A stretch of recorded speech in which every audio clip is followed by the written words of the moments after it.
We are just moments until the start of trade on the New York Stock Exchange.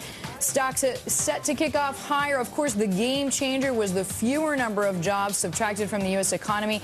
Also keep in mind that unemployment rate 9.4%, dropping for the first time since April 2008, seen as an optimistic sign. We're going to take you right now to Suzanne O'Halloran. She's at the Stock Exchange. Suzanne, over to you.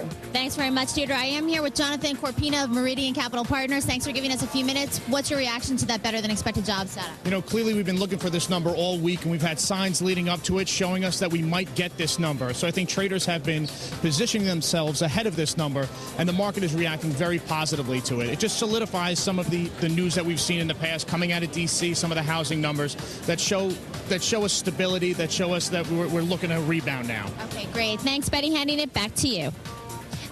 Actually, I have more time. That's great, Jonathan. Some people say we're in a bull market, or bear market rally. Excuse me. What's your take on that? Too far, too fast? Or did today's numbers confirm that we're going to see an improving uptrend? Well, I don't like to see too far, too fast. I think we need a slow and steady recovery, because if you look where we came from and now we're bouncing off those levels, slow steps is going to be better.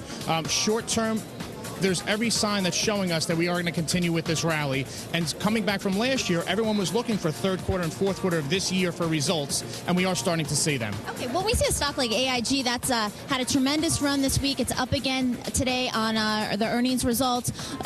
What's happening there? Is it short selling? Is it not? With confusing signals on AIG. Well, it's a combination of things. One is it's covering of short squeeze, and the other thing is that some of these stocks have been beaten down so much, and that they are cheap price stocks. And these stocks that have been in the bailout program, AIG and a few of the other ones that have shown that they can survive afterwards, I think investors are looking at them as these could be good, cheap buying opportunities in these stocks right now. And then you get the snowball effect where you see, like in some of the financials, where they start to trade up and people think that they've missed the train, so they jump back on. Okay, you know, the jobs report is behind us now. What are traders like yourself going to be looking for further catalysts to keep this rally in the S&P going above that 1,000 level? Well, next week we're going to be looking at July retail numbers, and that kind of ties into everything: consumer spending, income. That really does show us where we're looking forward to, and also kind of towards coming into the back to school season. But retail numbers in July is going to be important for us to see how investors are, or how Americans are spending their money. And then going after that, we've got a few FOMC meetings that are coming up. Once again, guidance moving forward,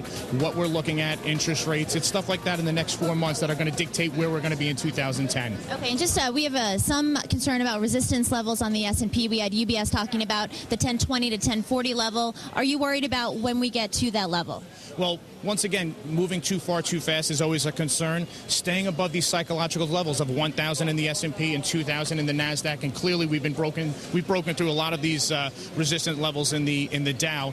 It is concerning, but we have to take baby steps and kind of revisit it every once in a while and make small parameters on the outsides of those numbers.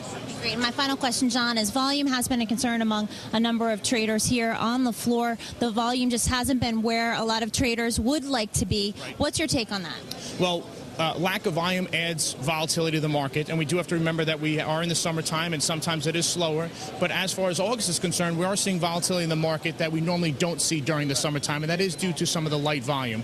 But as we get to September and everyone has their vacations wrapped up and kids are back to school and guys are back to, and women are back to work, I think the volume is going to start to come back, which will help liquidity in our markets. Great, Jonathan. Thank you so much. Betty, handing it back to you. Okay, Suzanne, thank you.